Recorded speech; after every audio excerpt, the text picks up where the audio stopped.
नमस्कार दोस्तों, आप सभी का स्वागत है। दोस्तों, हमारा टारगेट है एसएससी सीजीएल का एग्जाम और इससे रिलेटेड हम आपको 10 लेक्चर प्रोवाइड करा चुके हैं। अगर आपने नहीं देखा है तो प्लीज़ आप प्लेलिस्ट को विजिट करके वहां से देख सकते हैं। प्रत्येक सेट में 25 क्वेश्चन हैं, चूँकि 25 क्वेश्चन एसएससी सीजीएल में पूछे जाते हैं। तो यहाँ पर हमने मोस्ट इंपॉर्टेंट क्वेश्चन लिए हैं जो प्रीवियस एग्जाम में पूछे गए हैं और इसी स्टैंडर्ड के क्वेश्चन आपके एग्जाम में मिलेंगे। तो प्लीज़ वीडियो को पूरा देखिए, स्किप मत करिएगा। तो आइए स्टार्ट करते हैं। वाहनों के पीछे का ट्रैफिक देखने के लिए किस प्रकार के दर्पण का उपयोग किया जाता है? तो ये ऐसा क्वेश्चन है जो बार बार रिपीट होता है। तो आंसर आ जाएगा आपका ऑप्शन बी, उत्तल दर्पण, जिसको कॉन्वेक्स मिरर बोलते हैं। ठीक है, थोड़ा सा इसके बारे में डिटेल पढ़ लेते हैं। सभी क्वेश्चन में आपको 2 से 3 लाइन का हमने डिटेल भी रखा हुआ है। उत्तल दर्पण हमेशा वस्तु का सीधा और छोटा प्रतिबिंब बनाता है। अगर छोटा प्रतिबिंब नहीं बनेगा तो जो पीछे की जो ट्रैफिक है, भीड़ है, वो आपको नहीं दिखेगी। ठीक है, इसका दृष्टि क्षेत्र बहुत बड़ा होता है जिससे चालक पीछे के एक बड़े हिस्से को आसानी से देख पाता है। इसके विपरीत अवतल दर्पण का उपयोग दाढ़ी बनाने वाले शीशे यानी शेविंग मिरर और डॉक्टर द्वारा कान नाक की जांच के लिए किया जाता है। तो यहाँ पे आपको एक क्वेश्चन और मिल रहा है कि दाढ़ी बनाने वाले जो शीशा होता है वो कैसा होता है? वो होता है अवतल दर्पण। ठीक है, तो यहाँ पे क्वेश्चन और आता है कि निकट दृष्टि दोष के लिए कौन सा लेंस हम प्रयोग करते हैं, दूर दृष्टि दोष के लिए कौन सा लेंस प्रयोग करते हैं। तो अगर इस चैप्टर से क्वेश्चन बनता है ना तो इसी तरह का ही बनता है। तो निकट दृष्टि दोष के लिए अवतल और दूर दृष्टि दोष के लिए उत्तल, ये चीज़ें आपको याद रखनी है। किसी चालक में विद्युत प्रतिरोध की जो एसआई इकाई है तो उसको हम बोलते हैं ओम। और हम ओम को कैसे लिखते हैं? हम ऐसे लिखते हैं। करेक्ट आंसर हो जाएगा यहाँ पे सी। जब कोई वस्तु स्वतंत्र रूप से गुरुत्वाकर्षण के कारण नीचे गिरती है तो उसकी कुल ऊर्जा पर क्या प्रभाव पड़ता है? तो उसकी जो कुल ऊर्जा होती है वो कांस्टेंट रहती है, यानी कि नियत रहती है। करेक्ट आंसर हो जाएगा यहाँ पे सी। ऊर्जा संरक्षण के नियम के अनुसार ब्रह्मांड की कुल ऊर्जा हमेशा स्थिर रहती है। जैसे जैसे वस्तु नीचे गिरती है उसकी स्थितिज ऊर्जा जो पोटेंशियल एनर्जी है वो घटती है, लेकिन उसकी जो गतिज ऊर्जा होती है इसको बोलते हैं काइनेटिक एनर्जी, उसी अनुपात में बढ़ती जाती है। प्रत्येक बिंदु पर स्थित ऊर्जा और गतिज ऊर्जा का कुल योग, यानी जिसको हम यांत्रिक ऊर्जा बोलते हैं, हमेशा समान रहता है। आगे बढ़ते हैं। पराश्रव्य तरंगे वे ध्वनि हैं जिनकी आवृत्ति होती है। तो 20,000 हर्ट्ज से कम, 20 से 20,000 ए बी सी। तो यहाँ पे करेक्ट आंसर आ जाएगा आपका सी, मतलब 20,000 हर्ट्ज से अधिक। तो यहाँ पे आपका आ जाएगा करेक्ट आंसर हो जाएगा सी। तो मानव कान केवल 20 हर्ट्ज से लेके 20,000 हर्ट्ज के बीच की आवृत्ति वाली जो श्रव्य होती है उनको आराम से सुन सकता है। तो 20,000 हर्ट्ज से अधिक की तरंगों को पराश्रव्य तरंगे कहते हैं, जिनको बोलते हैं हम अल्ट्रासोनिक वेव, जिन्हें चमगादड़, कुत्ते और डॉल्फिन सुन सकते हैं। ठीक है, तो ये भी आपको याद रखना है। 20 हर्ट्ज से कम आवृत्ति वाले तरंगों को हम अविश्रव्य तरंगे कहा जाता है, जैसे भूकंप की तरंगे। ठीक है, आगे बढ़ते हैं।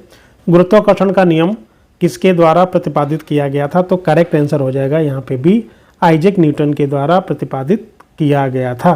तो ये डिटेल आप पढ़ सकते हैं। आकाश का रंग नीला दिखाई देने का मुख्य कारण क्या है? तो ये भी क्वेश्चन मोस्ट इंपॉर्टेंट है, पूछा जाता है। तो इसका जो मूल कारण होता है प्रकाश का प्रकीर्णन। ठीक है, तो करेक्ट आंसर हो जाएगा यहाँ पे सी। सूर्य का प्रकाश जब वायुमंडल से गुजरता है तो हवा के महीन कण नीले रंग जो कम तरंग दैर्ध्य वाले होते हैं के प्रकाश को सबसे ज़्यादा फैलाते हैं। ठीक है, तो यहाँ पे जो आंसर आ जाएगा वो हो जाएगा आपका सी। तो डिटेल आप पढ़ सकते हैं। चारों ओर नीले रंग के बिखर जाने के कारण हमें साफ आकाश का रंग दिखाई देता है। फ्यूज तार की क्या विशेषता होनी चाहिए ताकि वह शॉर्ट सर्किट के समय पिघल सके? तो उसका क्या होता है? उच्च प्रतिरोध और निम्न गलनांक होता है। ठीक है, यही इसकी जो विशेषता है। तो इसका जो करेक्ट आंसर हो जाएगा सी। ठीक है, फ्यूज तार एक सुरक्षा उपकरण है जिसे विद्युत परिपथ की सुरक्षा के लिए श्रेणी क्रम में जोड़ा जाता है। इसका गलनांक निम्न रखा जाता है ताकि परिपथ में अत्यधिक धारा बहने पर यह गर्म होकर तुरंत पिघल जाता है या टूट जाता है। ये तार सामान्यतः शीशे यानी लेड और टिन के मिश्र धातु से बनाए जाते हैं। आवर्त सारणी में तत्वों को किसके बढ़ते क्रम में व्यवस्थित किया गया है? तो यहाँ पर ये इंपॉर्टेंट क्वेश्चन हो जाता है।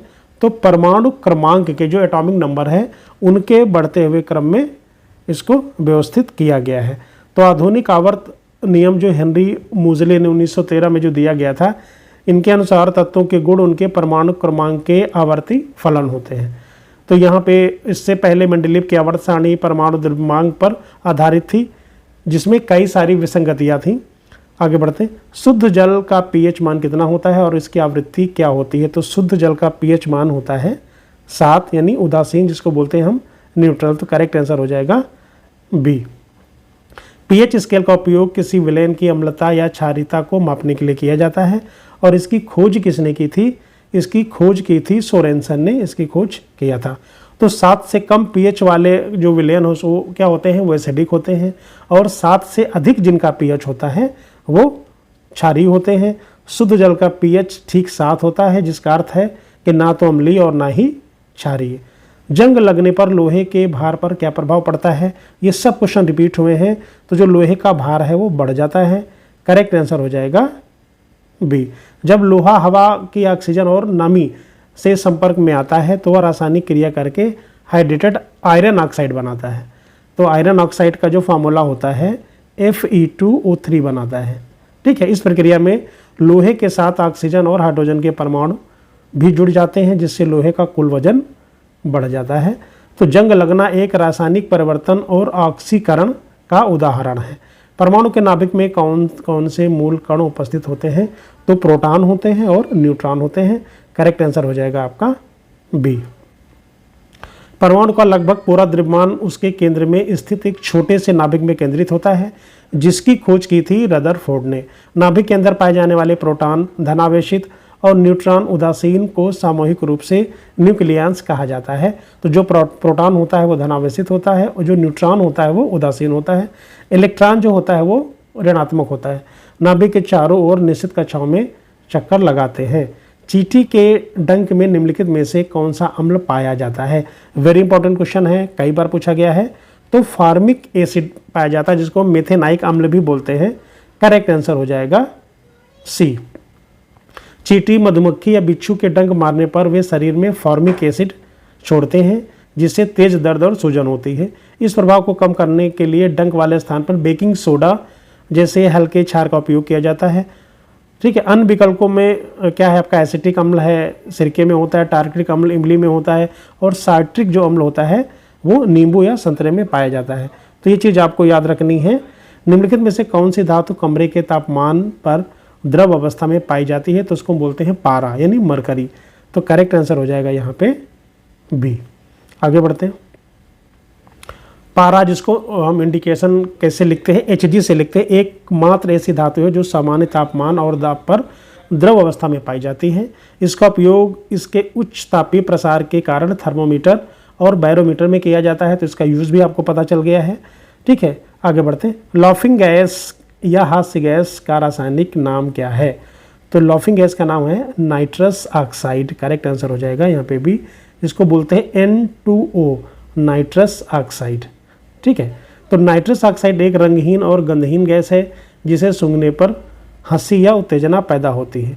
चिकित्सा के क्षेत्र में इसका उपयोग दंत चिकित्सालय और छोटे ऑपरेशन के हल्के एनेस्थेटिक्स यानी कि जो निश्चेतक के रूप में दिया जाता है। इसकी खोज किस वैज्ञानिक ने की थी? पिस्टिले ने की थी, जोसेफ पिस्टिले ने की थी। कोशिका का पावर हाउस किसे कहा जाता है? तो माइटोकॉन्ड्रिया को कहा जाता है। करेक्ट आंसर हो जाएगा यहाँ पे आपका सी। और माइटोकॉन्ड्रिया के बारे में हम कई बार आपको बता चुके हैं। ठीक है, जिसे यहाँ पे एक लाइन आ गई कि लाइसोसोम को कोशिका की आत्मघाती थैली और राइबोसोम को प्रोटीन की फैक्ट्री कहा जाता है। तो ये दोनों पॉइंट आप नोट डाउन कर लीजिएगा, ये क्वेश्चन पूछे जाते हैं। मानव शरीर की सबसे बड़ी ग्रंथि कौन सी है? तो सबसे बड़ी ग्रंथि है यकृत। करेक्ट आंसर हो जाएगा यहाँ पे सी। यकृत मानव शरीर की सबसे बड़ी आंतरिक अंग और सबसे बड़ी ग्रंथि है, जिसका वजन 1.5 किलोग्राम होता है। यह पाचन क्रिया के लिए महत्वपूर्ण यानी जो पित्त रस होता है का निर्माण करता है और पित्ताशय में जमा होता है। ये शरीर में अमोनिया को यूरिया में बदलने और विषैले पदार्थों को बेअसर करने का कार्य करता है। तो ये क्या करता है? अमोनिया को यूरिया में बदलने और विषैले पदार्थों को बेअसर करने का कार्य करता है। आगे बढ़ते हैं। रिकेट्स नामक बीमारी शरीर में किस विटामिन के कारण होती है? तो विटामिन डी के कारण होती है। ये भी हम कई बार बता चुके हैं। अगर आपने नहीं देखा है तो पुराना वीडियो आप जरूर देखें। विटामिन डी की कमी से बच्चों की हड्डियां कमज़ोर मुलायम और टेढ़ी मेढ़ी हो जाती हैं, जिसे रिकेट्स या सूखा रोग कहते हैं। वयस्कों में इसकी कमी के कारण क्या होता है, ऑस्टियोमलेशिया जो नामक बीमारी हो जाती है। सूर्य का प्रकाश हमारे शरीर के त्वचा के भीतर विटामिन डी का निर्माण सबसे अच्छा स्रोत है। आनुवंशिकी का जनक निम्नलिखित में से किसे माना जाता है, तो ग्रेगर जोहान मेंडल को माना जाता है। तो यहाँ पे करेक्ट आंसर आपका हो जाएगा बी। ठीक है, मेंडल ने मटर के पौधों पर अपने ऐतिहासिक प्रयोगों के माध्यम से आनुवंशिकी के बुनियादी नियमों की खोज की थी। उन्होंने प्रभाविता का नियम, पृथक्करण का नियम और स्वतंत्र अव्यूहन का नियम प्रतिपादित किया था। इनके प्रयोगों ने ही स्पष्ट किया कि माता पिता के लक्षण किस प्रकार पीढ़ी दर पीढ़ी संतानों में स्थानांतरित होते हैं। पौधों में जाइलम उत्तक का मुख्य कार्य क्या होता है, तो इसका मुख्य कार्य है कि जड़ों से जल और खनिज का परिवहन करना। तो करेक्ट आंसर यहाँ पे हो जाएगा बी। जाइलम पौधों में पाया जाने वाला एक जटिल अस्थायी संवहनी उत्तक है। ये मिट्टी से पानी और घुले हुए खनिजों को सोकर ऊपर पत्तियों और तनों तक एक तरफा दिशा में पहुंचाता है। इसके विपरीत, ये भी इंपॉर्टेंट पॉइंट है, इसके विपरीत फ्लोएम उत्तक पत्तियों द्वारा बनाए गए भोजन यानी ग्लूकोज को पौधों के अन्य सभी भागों में पहुंचाता है। एक सामान्य वयस्क मनुष्य का रक्तचाप कितना होता है, तो करेक्ट आंसर हो जाएगा बी 120/80। जो लोअर होता है वो 80 होता है और मैक्सिमम कितना होता है 120, जो इसका एक स्टैंडर्ड है। तो रक्तचाप को मापने के लिए स्फिग्नोमीटर नामक यंत्र का प्रयोग किया जाता है। तो ये भी पॉइंट को नोट डाउन करिए।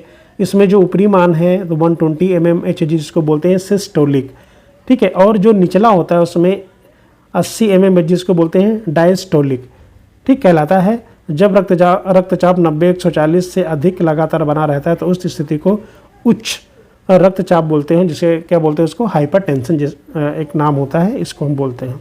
रक्त का लाल रंग निम्नलिखित में से किस प्रोटीन की उपस्थिति के कारण होता है, तो हीमोग्लोबिन के कारण होता है। करेक्ट आंसर हो जाएगा बी। ठीक है, तो हीमोग्लोबिन लाल रक्त कोशिकाओं आरबीसी में पाया जाने वाला एक जटिल आयरन युक्त लोहा प्रोटीन है। इसका मुख्य कार्य फेफड़ों से ऑक्सीजन को सोखकर शरीर के सभी कोशिकाओं और ऊतकों तक पहुंचाना है। हीमोग्लोबिन में मौजूद लोहे के कण ऑक्सीजन के साथ जुड़कर रक्त को चमकीला लाल रंग प्रदान करते हैं।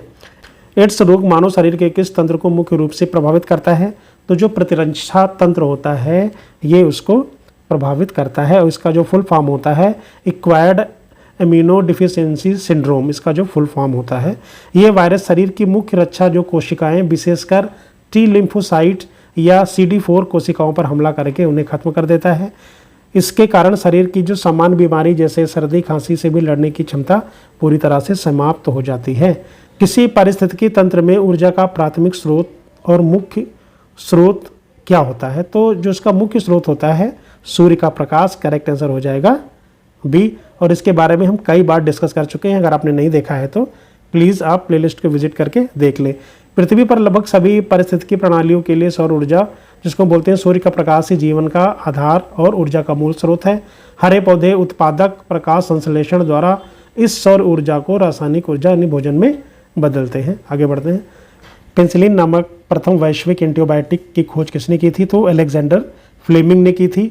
तो करेक्ट आंसर हो जाएगा यहाँ पे आपका सी हो जाएगा। करेक्ट आंसर हो जाएगा सी। ठीक है, अलेक्जेंडर फ्लेमिंग ने कब किया था, 1928 में किया था। तो पहले तो ये पूछ सकता है कि किसने किया था और कब किया था, तो 1928 में किया था। तो डेट भी इंपॉर्टेंट है। ये चिकित्सा के इतिहास में जीवाणुओं से लड़ने वाली दुनिया की सबसे पहली प्रभावी एंटीबायोटिक दवा है। एक पॉइंट और आ गया यहाँ पे कि एडवर्ड जेनर ने दुनिया के सबसे पहले टीके यानी चेचक के टीके की खोज की थी। तो दोनों चीज़ें याद रखना है।